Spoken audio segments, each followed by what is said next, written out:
Assalamualaikum warahmatullahi wabarakatuh. Kami dari kelompok 4 akan mempresentasikan hasil diskusi kami dari mata kuliah seminar akuntansi manajemen mengenai internasionalisasi dan manajemen sistem kontrol.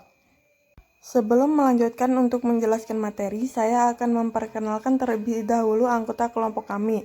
Yang pertama ada Rina Apriliana, yang kedua Siti Nurus Syahraini, yang ketiga Sofian Hadi, yang keempat Suhandre Ardiansah, dan yang terakhir Yusvita Aprilian. Yang pertama, saya akan menjelaskan mengenai abstraknya. Pada saat globalisasi, perusahaan yang berkembang di seluruh dunia perlu bekerja dalam aktivitas mereka di seluruh dunia. Pengertian globalisasi atau perusahaan global sangat sering dikaitkan dengan kapitalisme maju atau keuangan. Keduanya tampak seperti di luar kendali. Kekayaan yang dihasilkan dari perdagangan internasional ini telah memungkinkan kebangkitan dan penyebaran negara kesejahteraan di negara maju. Kecemasan dan kegugupan yang timbul di perusahaan internasional cenderung dikaitkan dengan kesalahpahaman. Korporasi internasional ini sering runtuh gagasan perusahaan multinasional atau MNES. Faktanya model MNE adalah satu di antara yang lain. Masing-masing memiliki kekhususan dan lokal landasan. Oleh karena itu, bab ini ditunjukkan untuk mengatasi kesamaan kesalahpahaman tentang apa itu perusahaan internasional. Pada saat yang sama, karena MNE menjadi subjek perhatian dan kecemasan orang-orang, tentu saja masyarakat cenderung mengabaikan bentuk lain dari organisasi internasional, secara terbuka melakukan kebaikan dan mengakui untuk ini. Tujuan penelitian ini yaitu untuk memperjelas bentuk utama internasionalisasi yang diadopsi oleh organisasi-organisasi ini. Selanjutnya pendahuluan. Perusahaan global paling terkait dengan globalisasi abad pertama. Begitulah khususnya karena perusahaan global menganggap bahwa pasarnya adalah seluruh dunia. Perusahaan global tidak membedakan antara negara dan budaya untuk merancang dan menjual produknya. Kekhususan produk cenderung menjadi sama di seluruh dunia, seperti halnya pemasaran dan penjualan. Tidak ada adaptasi lokal dianggap relevan, berguna atau sesuai. Ini menghasilkan suatu produk dan pemasarannya identik di setiap negara. Di perusahaan global, keputusan pembuatan sangat tersentralisasi. Penelitian dan pengembangan, strategi dan pemasaran ditentukan di kantor pusat internasional. Anak perusahaan lokal beroperasi terutama karena dua kemungkinan alasan. Pertama, anak perusahaan lokal memastikan jangkauan internasional produk. Mereka ada untuk beroperasi sedekat mungkin dengan pasar lokal. Dengan ini logikanya, anak perusahaan lokal tidak menyelenggarakan kegiatan strategis dan tidak diperlakukan untuk melakukan benchmarking. Peran mereka terdiri dari menjalankan perintah diterima dari kantor pusat internasional untuk memproduksi dan mendistribusikan produk. Anak perusahaan lokal tidak memiliki otonomi dan lebih atau kurang dikendalikan langsung oleh markas internasional.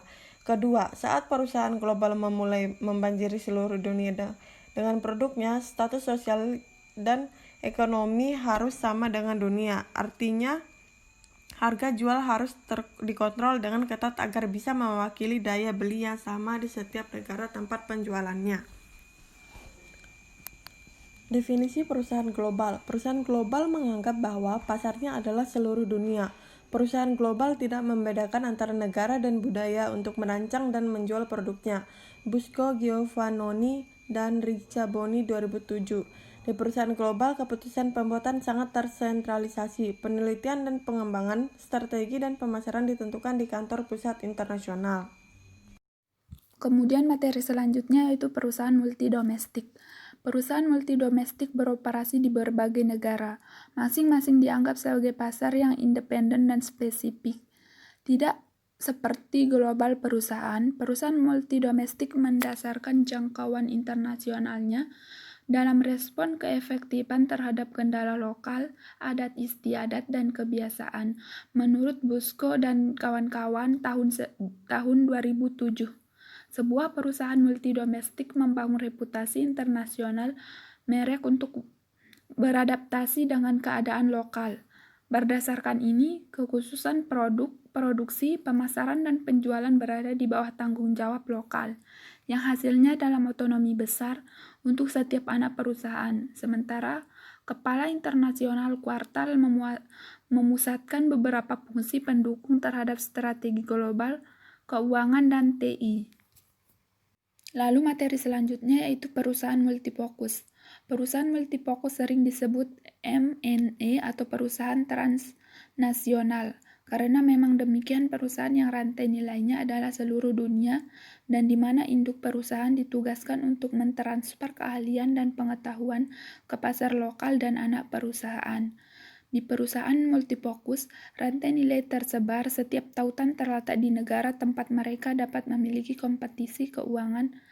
Menurut Porter 1998, ini menghasilkan lokasi setiap aktivitas di negara di mana mereka sangat kompetitif dan produktif. Tinggi kemungkinan pengembalian dengan biaya yang wajar. Penyebaran internasional ini rantai nilai niscaya mengarahkan berbagai mata rantai untuk saling terkait. Mereka perlu bekerja sama dan menyesuaikan diri satu sama lain. Karena setiap anak perusahaan merupakan mata rantai dalam rantai nilai, maka masalah yang dihadapi koordinasi adalah jarak. Kemudian model 5 dimensi Hofstede. Dalam studi yang terdiri dari kuesioner yang ditujukan ke 177.000 IBM karyawan di seluruh dunia dan yang menerima tanggapan 100% menilai, Hofstede merancang model yang memungkinkan untuk menemukan nilai-nilai yang terkait dengan budaya nasional sekitar 4 dimensi dan diperkaya dengan yang kelima di tahap selanjutnya. Yang pertama, individualisme versus kolektivisme, yang kedua jarak daya, yang ketiga pengalihan risiko, yang keempat maskulinitas versus feminitas, yang kelima horizon waktu, yang keenam model dominan dalam riset manajemen dan akuntansi, yang ketujuh model yang sangat dikritik. Yang terakhir, kesimpulan. Pilihan sistem akuntansi manajemen dalam persaingan internasional bergantung pada strategi dan organisasinya. Sebagai strategis, masalah nasional dan keuangan berbeda antara global, multidomestik, atau perusahaan multifokus. Sistem akuntansi manajemen tidak bisa identik. Cara memahami mode internasionalisasi yang diadopsi oleh perusahaan dan karena itu mengidentifikasi pengendalian manajemen yang tepat. Sistem terdiri dari susunan 2 dimensi, sentralisasi dan remote, hubungan antara anak perusahaan dan perusahaan induk. Karena organisasi didirikan di banyak tempat seperti negara, daerah maupun kota, masalah utamanya adalah koordinasi pusat atau markas besar dan pinggiran atau afiliasi. Masalah utamanya adalah perbedaan antara pusat dan pinggiran. Tanpa memandang kebangsaan dari afiliasi, secara kebetulan tempat-tempat ini dan jarak itu cocok antara negara dan bangsa. Faktanya bagi mereka, negara hanyalah wilayah geografis tempat afiliasi beroperasi, mengingat bahwa pekerjaan ruang adalah konstruksi budaya atau etnis. Koordinasi internasional dapat tidak dianggap sebagai transnasional tetapi transspasial. Sekian presentasi dari kami, lebih dan kurangnya kami mohon maaf. Wabillahi taufiq wal hidayah. Wassalamualaikum warahmatullahi wabarakatuh.